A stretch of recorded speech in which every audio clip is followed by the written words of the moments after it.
Very good morning to you, Nkayiso Khadebe. Your response first to the news of Robert Mugabe's death. Good morning to the viewers, we send sincere condolences to the passing of His Excellency, former President of Zimbabwe.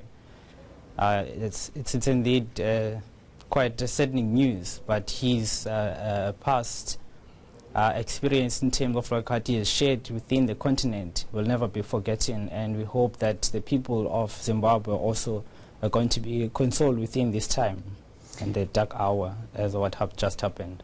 Many Zimbabweans here, including others from the rest of the continent, have been having a pretty dark hour of late in South Africa, and I'm just wondering how this has been dealt with within your forum.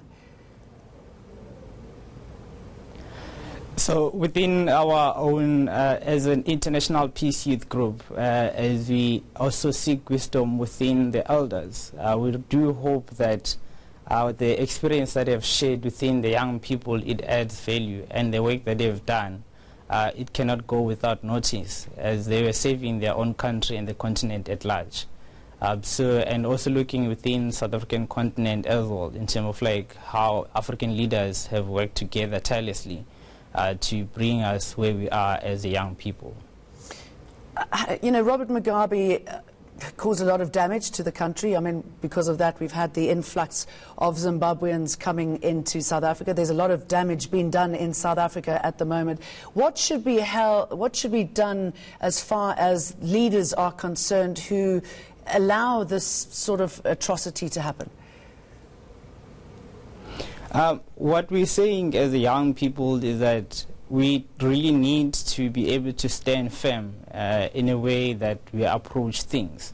The reason why I'm saying that is because as International Peace Youth Group, we truly believe in collaborative governance that has passed in a way that we communicate and try to converse with the leaders within the higher power, and also those leaders within ministries and government. And what we're saying is that looking into the past and the atrocities that has happened within the countries is that we need to have a strong conversation.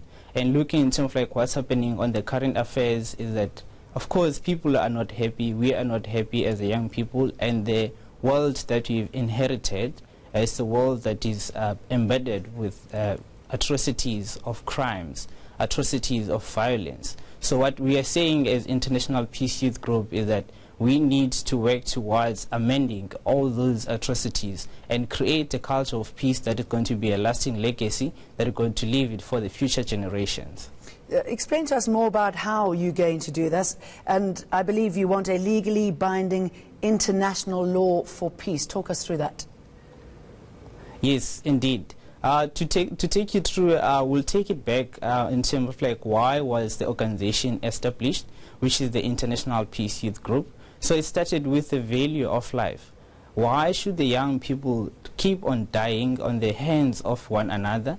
Why should the young people be the ones that are used the weapons of mass destructions, and young people to be used within the crime that are happening within the continent and within the world at large? So looking into that, actually as young people, we are the one that are sort of like needs to stand firm and be the one that are advocating and agents of change in bringing about a world of peace. So the organization was established to seize all wars within the whole world with the aim of young people to be at the forefront of being the agents of change in advocating for peace. And how we're going to be able to do that within the international law that we are advocating for. So it's a declaration of peace and cessation of war that has 10 articles and 38 clauses. So within Article 1 to Article 7, it speaks within the heads of states and the nations on how they need to bring about the world of peace. And if you look into Article 2 that speak about the silencing the gun, that is also